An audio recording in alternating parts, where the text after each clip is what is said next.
Albert Einstein once said, everybody's a genius, but if you judge a fish by its ability to climb a tree, it will live its whole life believing that it is stupid.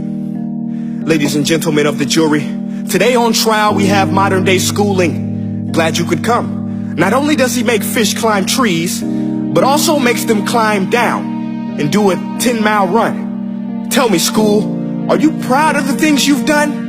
Turning millions of people into robots, do you find that fun? Do you realize how many kids relate to that fish swimming upstream in class, never finding their gifts, thinking they are stupid, believing they are useless? Well, the time has come, no more excuses. I call school to the stand and accuse him of killing creativity, individuality, and being intellectually abusive.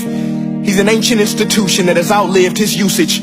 So, Your Honor, this concludes my opening statement, and if I may present the evidence of my case, I will prove it. Proceed. Exhibit A. Here's a modern day phone. Recognize it? Here's a phone from 150 years ago.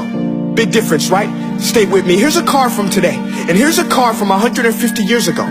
Big difference, right? Well, get this. Here's a classroom of today, and here's a class we used 150 years ago. Now ain't that a shame? In literally more than a century, nothing has changed. Yet you claim to prepare students for the future? But with evidence like that, I must ask, do you prepare students for the future or the past? I did a background check on you and let the record show that you were made to train people to work in factories, which explains why you put students in straight rows, nice and neat, tell them sit still, raise your hand if you want to speak, give them a short break to eat, and for 8 hours a day, tell them what to think. Oh, and make them compete to get an A letter which determines product quality, hence grade A of meat. I get it. Back then, times were different. We all have a past. I myself am no Gandhi. But today, we don't need to make robot zombies. The world has progressed. And now we need people who think creatively, innovatively, critically, independently, with the ability to connect. See, every scientist will tell you that no two brains are the same. And every parent with 2 or more children will confirm that claim.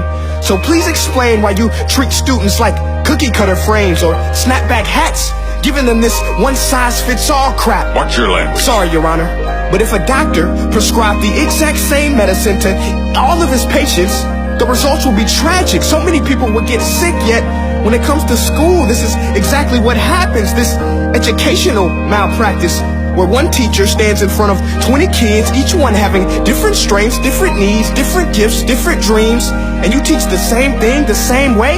That's horrific. Ladies and gentlemen, the defendant should not be acquitted. This may be one of the worst criminal offenses ever to be committed. And let's mention the way you treat your employees. Objection. Overruled. I want to hear this. It's a shame. I mean, teachers have the most important job on the planet, yet they're underpaid? No wonder so many students are short-changed. Let's be honest. Teachers should earn just as much as doctors, because a doctor can do heart surgery and save the life of a kid. But a great teacher can reach the heart of that kid and allow him to truly live. See, teachers are heroes that often get blamed, but they're not the problem. They work in a system without many options or rights. Curriculums are created by policymakers, most of which have never taught a day in their life. Just obsessed with standardized tests. They think bubbling in a multiple choice question will determine success. That's outlandish. In fact, these tests are too cruel to be used and should be abandoned, but don't take my word for it. Take Frederick J. Kelly, the man who invented standardized testing, who said, and I quote, "These tests are too cruel to be used and should be abandoned." Ladies and gentlemen of the jury, if we continue down this road, the results will be lethal. I don't have much faith in school, but I do have faith in people. And if we can customize healthcare, cars, and Facebook pages, then it is our duty to do the same for education, to upgrade it, change it, do away with school spirit, because that's useless. Unless we're working to bring the spirit out of each and every student, that should be our task.